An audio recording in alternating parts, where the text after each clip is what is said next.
Aujourd'hui, c'est promis, pas de sujet qui fâche. Non, aujourd'hui, c'est la marque qui fâche. Alors je sais, certains d'entre vous ont déjà quitté la vidéo pour se précipiter aux toilettes, mais pour ceux qui sont restés, vous êtes peut-être de vrais fans, ou en tout cas juste curieux, ou alors vous êtes de véritables rageux de la marque et vous voulez savoir comment je vais m'en sortir. Alors pour ces derniers justement, aujourd'hui pourrait être un grand jour, car oui, je peux peut-être vous réconcilier avec Invicta, et comment? Avec celle-là.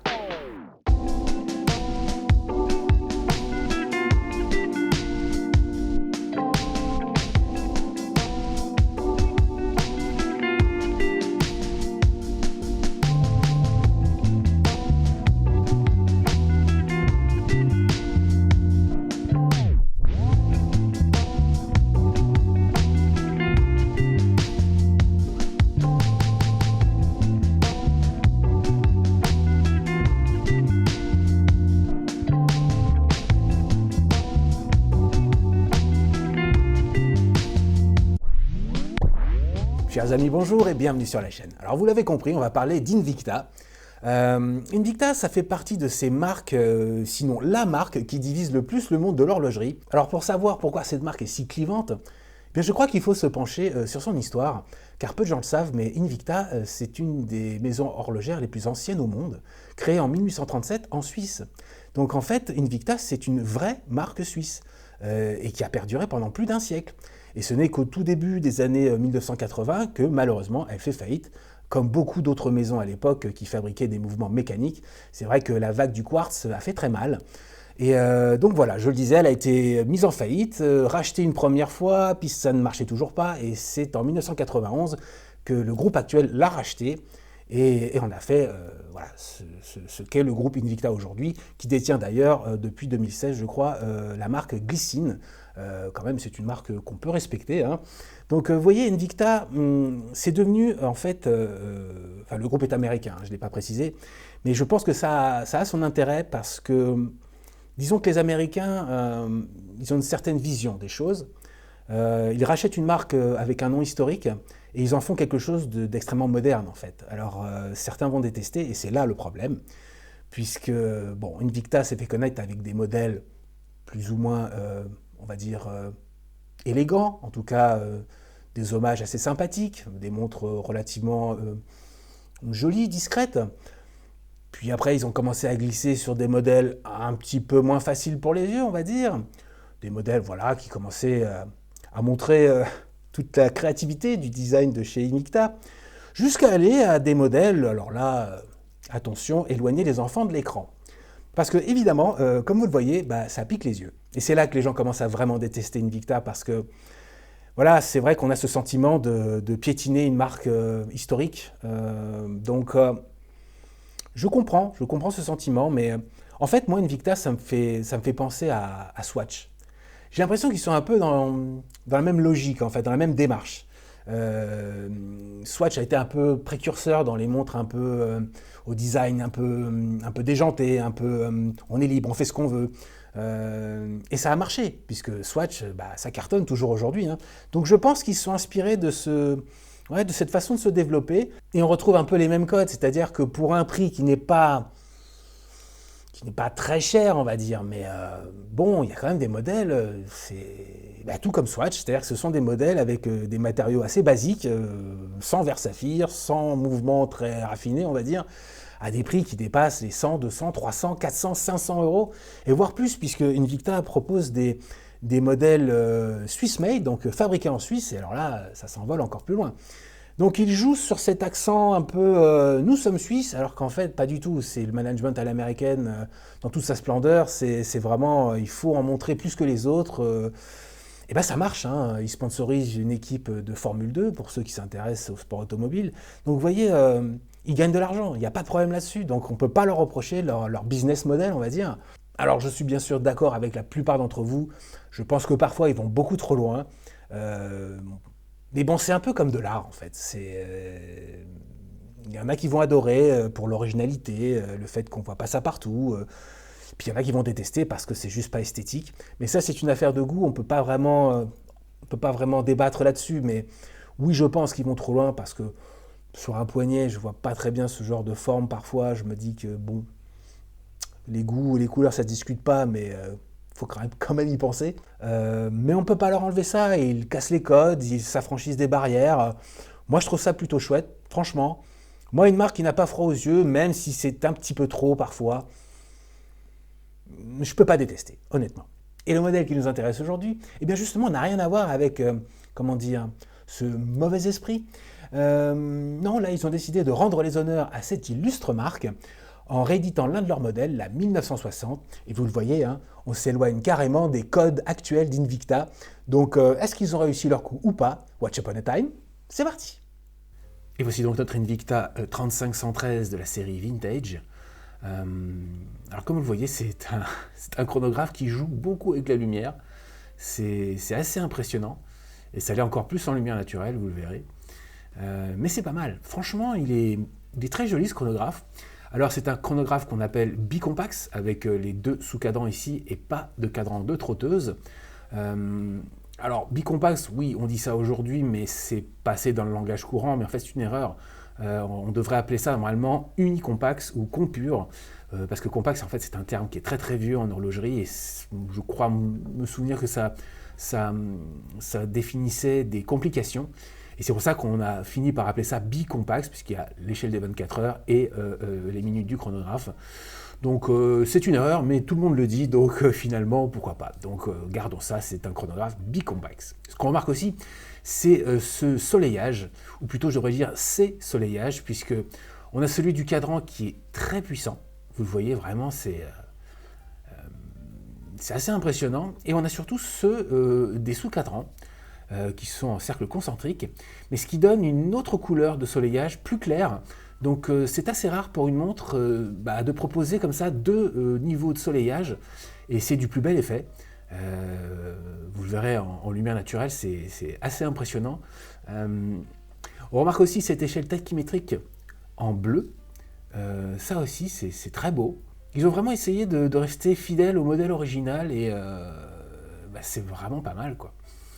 On voit aussi ces index appliqués, qui sont facettés, tout comme les aiguilles type Dauphine, luminescentes. On a aussi des petits points luminescents tout autour. On remarque aussi que l'aiguille du chronographe est également en polybrillant. Et je trouve que voilà, c'est vraiment c'est la bonne idée, parce que souvent on est tenté de mettre une aiguille de couleur ici, ou dans les sous-cadrans, on aurait pu mettre du bleu par exemple. Mais je trouve que là, ça fait ressortir l'échelle tachymétrique beaucoup plus. Et les aiguilles, en fait, s'effacent un peu, comme les index, ils sont un peu pris dans les variations de lumière du cadran. Donc ça, c'est plutôt une bonne idée. Ça donne une élégance à la montre. Et pourtant, moi, je suis vraiment pas fan en général du soleillage, mais c'est vraiment, vraiment bien fait. Là, c'est très puissant. Alors au niveau du boîtier, eh bien, on est sur du polybrillant sur les côtés, et sur les cornes, eh bien, ce sera du brossage. Et moi qui ai tendance à critiquer le brossage chez Invicta, bien là je dois dire qu'il est très bien fait. Donc ça c'est vraiment un bon point, une bonne surprise. C'est un peu ce qui m'inquiétait. On remarque aussi ces deux poussoirs et cette couronne qui est siglée. Le fond de boîte, lui, eh bien, c'est très vintage parce que c'est écrit en très gros, hein, vous le voyez. Là aussi en polybrillant. Alors, par contre, édition limitée 222 sur 300 pièces. Très honnêtement, j'ai l'impression qu'on frôle un petit peu la publicité mensongère, parce que ça m'étonnerait qu'ils aient fait que 300 modèles de cette montre. Qu'on me prouve le contraire, et je le croirais, mais là c'est purement marketing, puisque cette montre est toujours en vente. Alors oui, c'est vrai, sur le site officiel de la marque, le stock est épuisé, mais on la trouve encore, donc je pense que je ne suis pas le seul quand même. Enfin, le 222e qui a acheté ce modèle, donc c'est plus de la com qu'autre chose. Je peux me tromper, bien sûr, mais pour moi, c'est pas une édition limitée du tout. Au niveau du bracelet, on est sur un bracelet de qualité, en véritable cuir de veau. J'insiste, hein, c'est vraiment un vrai bracelet en cuir, très agréable, assez épais, donc ça c'est signe de robustesse. Bon, évidemment, moi la montre, je ne l'ai pas portée tous les jours pendant un an, mais c'est vrai que je l'ai quand même... je l'ai porté à peu près dans toutes les conditions. Je ne suis pas allé nager avec, évidemment, mais je l'ai porté en été, lorsqu'il faisait chaud et qu'il y avait de la transpiration sur mon poignet. Vous voyez que il n'est absolument pas taché, et la boucle n'a pas commencé à faire une marque sur le cuir, donc voilà, donc bracelet assez robuste. La boucle, elle, est signée et polie, en brillant, c'est vraiment sympa. Non, franchement, cette montre, il y a du raffinement, je trouve que ce code couleur soleillage marche très bien. Bon, bien sûr, ça s'inspire fortement du modèle de 1960, mais ils auraient pu plus moderniser que ça, ils ne l'ont pas fait, donc c'est plutôt chouette. Alors parlons un petit peu dimension, nous sommes sur un boîtier de 40 mm, une épaisseur de 13 mm, la longueur est de 48 mm, l'entrecorne lui est de 20 mm, le poids est de 67 grammes, le verre quant à lui est un verre made in Invicta, c'est leur fabrication, ils appellent ça Flame Fusion, donc en fait ils expliquent qu'ils fusionnent à la flamme le minéral et le saphir, ce qui donne la résistance aux rayures du saphir et la résistance au choc du minéral. Très franchement, on va dire que c'est juste un tout petit peu plus solide que le Hardlex de chez Seiko, si vous connaissez. Je vous dis ça parce que justement, je me suis un peu renseigné, j'ai vu des tests où il y avait plusieurs verres et enfin, ils s'amusaient dans l'expérience avec plusieurs instruments à griffer les verres et on voit jusqu'à quel stade les verres résistent ou non. Donc celui-ci fait pas un mauvais score. Moi je dois avouer que je n'ai aucune rayure pour l'instant. Donc ça me semble plutôt pas mal, mais c'est pas du tout du saphir, malgré ce qu'ils disent. Enfin, en tout cas, ça n'a pas cette résistance-là, loin de là. Donc je vous dis, un tout petit peu plus solide que le Hardlex. Au niveau de la résistance à l'eau, eh bien, ils disent que c'est 100 mètres. Et alors c'est curieux, là aussi, exactement comme, j'ai pas fait exprès, c'est exactement comme l'épisode de la semaine dernière, avec la Festina, eh bien c'est absolument stipulé nulle part. J'avais jamais vu ça avec la Festina, et bien ça fait la deuxième montre qui est exactement pareil, c'est-à-dire que, voilà quoi, c'est encore une information qui devrait être, je sais pas quoi. Et alors ils disent 100 mètres, moi je veux bien, mais le fond de boîte lui est vissé, d'accord, mais les poussoirs et la couronne, non. C'est pas la montre avec laquelle on va aller nager, évidemment. Même si je pense que le bracelet pourrait résister à quelques médianes dans l'eau de mer. Bon, on va dire qu'on va les croire. Mais bon, c'est assez curieux, encore une nouvelle fois, et je vous jure, j'ai pas fait exprès par rapport à l'épisode de la semaine dernière. Mais ça m'a surpris, je pensais vraiment que ça allait être marqué quelque part, mais j'ai jamais fait très attention, puisque évidemment, c'est pas la montre avec laquelle je suis parti me baigner, donc j'ai jamais fait gaffe en fait. Donc en tournant la vidéo, je me suis rendu compte de ça. Donc c'est la deuxième montre, officiellement, qui a ce genre de problème. Parce que même si la montre n'était absolument pas résistante à l'eau, il y aurait juste marqué water resistant. Quand vous voyez juste marqué ça, c'est que la montre n'est pas résistante à l'eau. Elle va résister à se laver les mains et pas beaucoup plus. En tout cas, moi je trouve que ne pas marquer la résistance à l'eau sur un boîtier, c'est limite faute grave. Mais bon, ce n'est que mon avis. Alors à l'intérieur de ce boîtier, on retrouve le légendaire Seiko VK64, mouvement très connu, très fiable et qui tient dans le temps. Alors bien sûr, il n'y a pas de trotteuse, il n'y a pas de guichet de date non plus, même s'il y a un cran de date. Alors après, c'est du classique, hein, ça se manipule très bien, il n'y a pas de souci, le grip est très bon, quand on l'enclenche, ça ne bouge pas. Au niveau du chronographe, eh bien, là aussi, c'est du connu. On le déclenche. Bien sûr, il n'est pas rattrapant, mais il est flyback. Voilà. Et vous voyez que ça s'aligne légèrement pas. J'ai envie de dire. Hein, on voit bien que l'aiguille du chronographe, c'est pas super précis.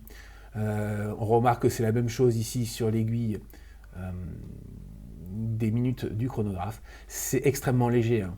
On va pas se mentir.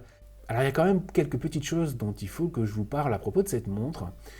Donc là on a vu qu'il y a un petit souci d'alignement, mais en fait l'histoire de cette montre c'est que je l'ai vue il y a un peu plus de 2 ans maintenant en promo sur Amazon. Elle était à 95 € je crois, enfin, en tout cas elle était en dessous de 100 €, et je me suis dit tiens pourquoi pas, elle est jolie, et donc j'ai tenté le coup.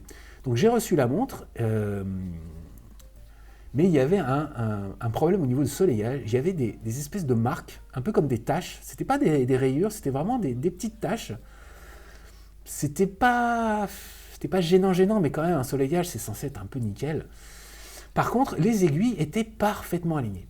Mais vraiment, là-dessus, c'était au micro-millimètre, c'était parfait. Donc, J'ai hésité et je me suis dit, bon, je vais renvoyer la montre parce que quand même ces détaches étaient à ce niveau-là, donc ça se voyait quand même. Donc j'ai renvoyé la montre, ils m'en ont renvoyé une, donc échange standard, et donc j'ai reçu celle-ci. Donc le soleillage est plutôt nickel, mais par contre voilà, il y a eu un petit problème d'alignement. Et quand je dis que le soleillage est nickel, eh bien là encore, pas tout à fait.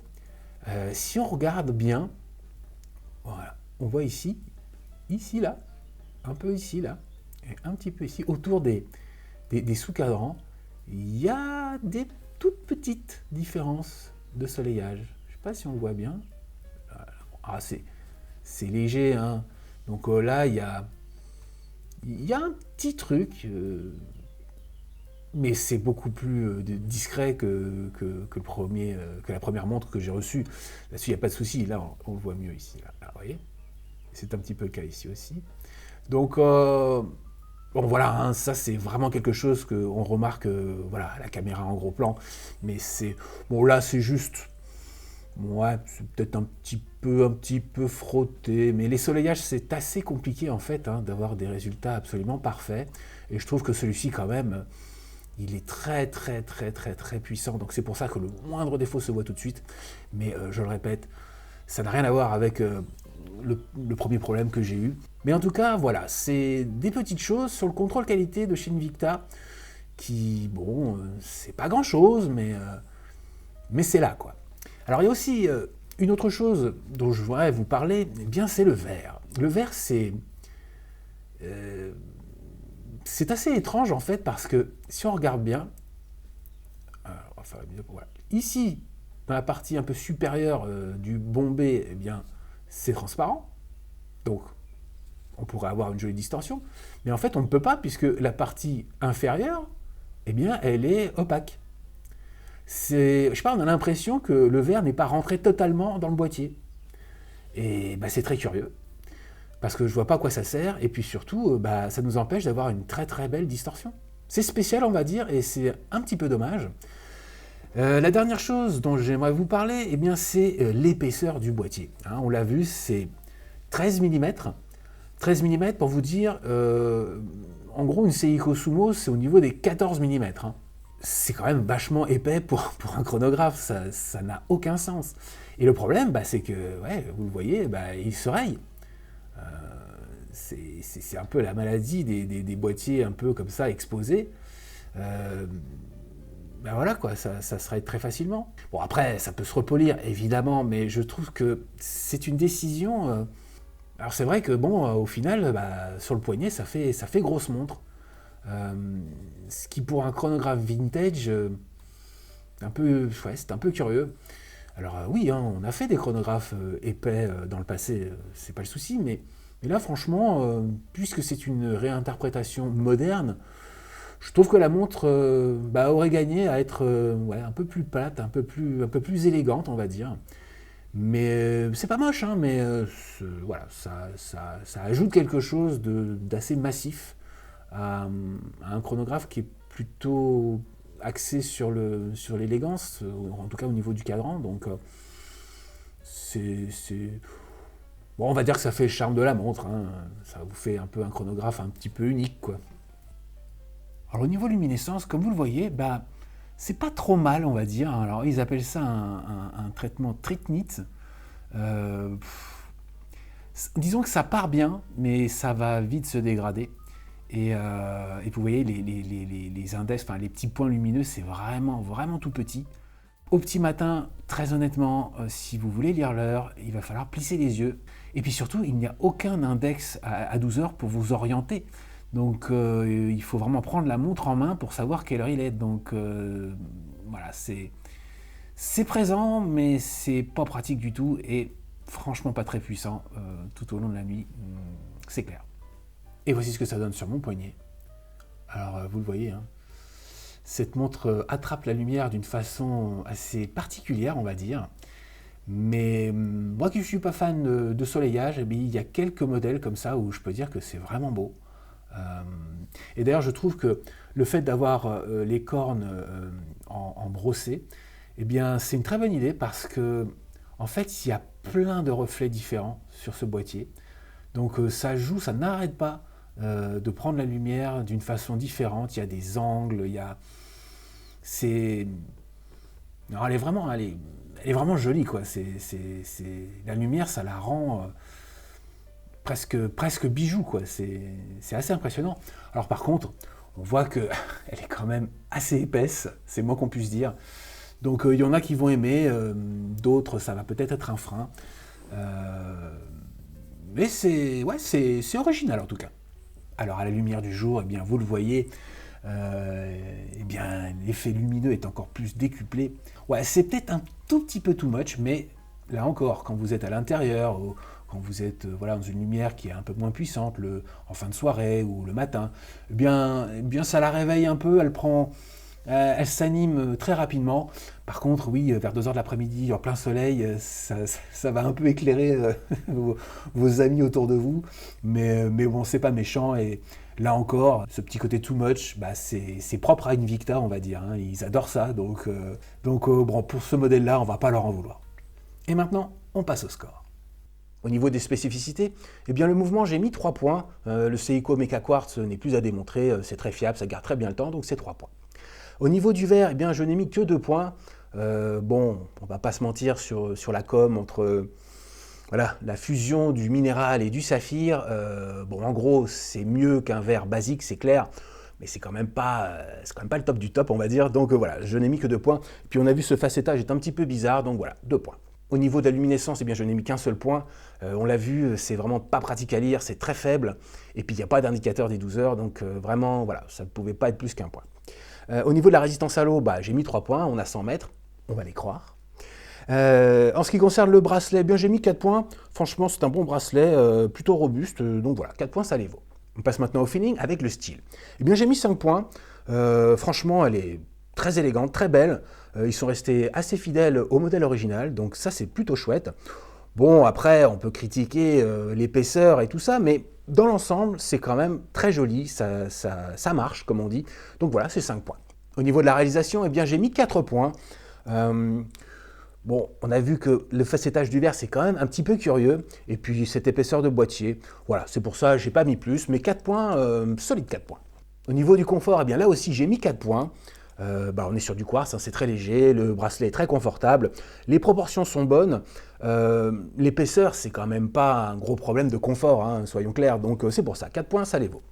Au niveau de l'aspect pratique, eh bien là, je n'ai mis que 3 points. Entre guillemets, on n'a pas la date, et vous savez, ça c'est un gros problème, mais on a du quartz, donc ça contrebalance.